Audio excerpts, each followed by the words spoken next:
Mr. President, I rise to address a question to myself and every member of this body. And the question is this, it's a serious one. Is the Senate capable of tackling challenging national security questions in a mature and responsible way? Last week, there was a joint address to Congress by Prime Minister Netanyahu.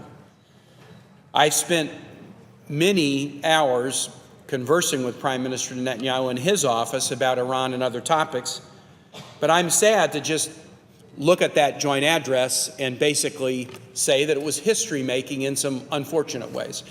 Congress has heard from the Prime Minister or President of Israel 7 times in the last 50 years, 8 times if you count last week.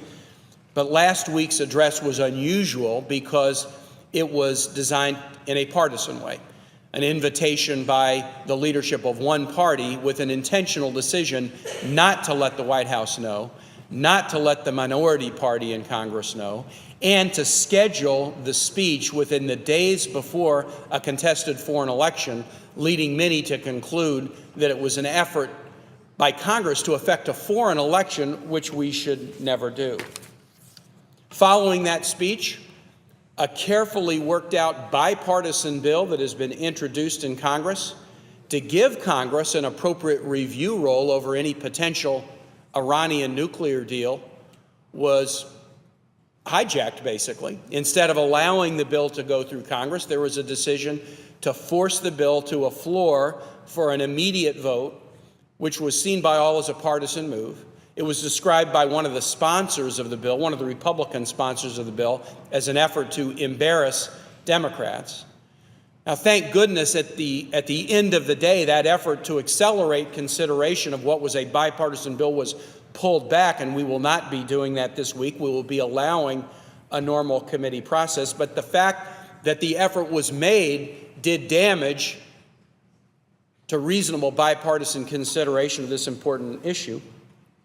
And then yesterday, we all awoke to the news that there had been a partisan letter of 47 senators, 47 of my colleagues, many of whom I work with very closely, not to the president saying we have concerns about a deal and we're going to weigh in, but instead to the leader of a nation that we characterized as a terrorist state, presuming to instruct the nation about what Congress might or might do, widely viewed as an effort to undercut or dilute diplomatic negotiations that are in the best tradition of our country, the notion of diplomacy.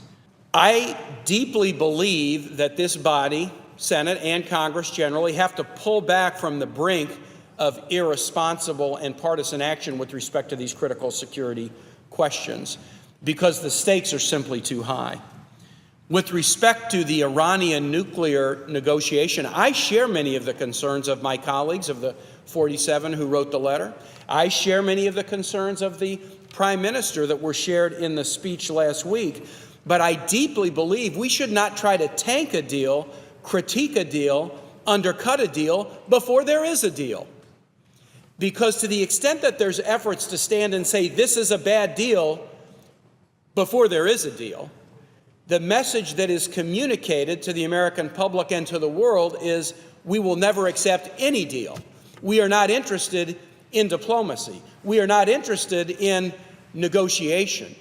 And that attitude plays directly into the hands of the nation of Iran, which is currently engaging in terrorist activity. They would want to be able to blame the absence of any deal on an intransigent United States that is unwilling to negotiate in good faith. We shouldn't tank a deal before there is a deal. Instead, why don't we do what we're supposed to do as the greatest deliberative body in the world? Why don't we allow negotiators who have been working in the best traditions of American diplomacy to see if they can find a deal and then put it on the table for the review of Congress, as has always been contemplated.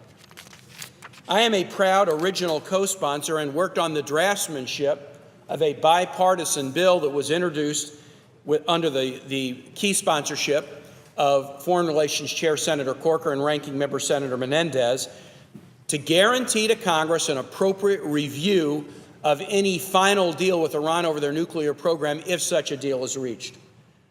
This is a bill that is rigorously bipartisan, not partisan, not political, not rushed, not accelerated, rigorously bipartisan. It respects the ongoing process by allowing the negotiators to do their work and see if they can find an outcome. It guarantees Congress a debate and vote if a deal includes relief under the congressional sanctions that Congress has enacted over the years. It is appropriately deferential to the executive, allowing the executive the flexibility to do sanctions relief under executive or international sanctions that have not been part of any congressional statute. This is a bipartisan bill that provides some assurance to allies. Our allies in the region, allies that are most affected by the Iranian nuclear ambitions, are not part of the P5+1. Whether you're talking about Israel or Gulf state nations or Jordan, the nations most affected by Iranian nuclear ambitions are not part of the P5+1. And the Corker-Menendez bill would give them some comfort that a deal, if announced, would receive some careful scrutiny in this body. And finally, the Corker-Menendez bipartisan approach even provides, I think, some important assurances to Iran in the negotiation.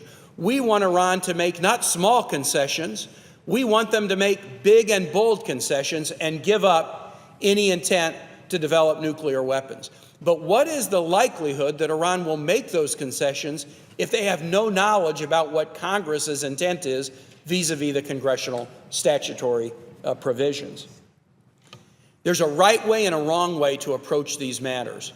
To rush it, to ban, to label a deal as a bad deal before there is a deal, to make it entirely partisan rather than bipartisan, reflecting the will of the body, is an effort to undercut negotiations that weakens our president, weakens our country, weakens our credibility, whereas if we proceed in a bipartisan way, we can make the deal stronger.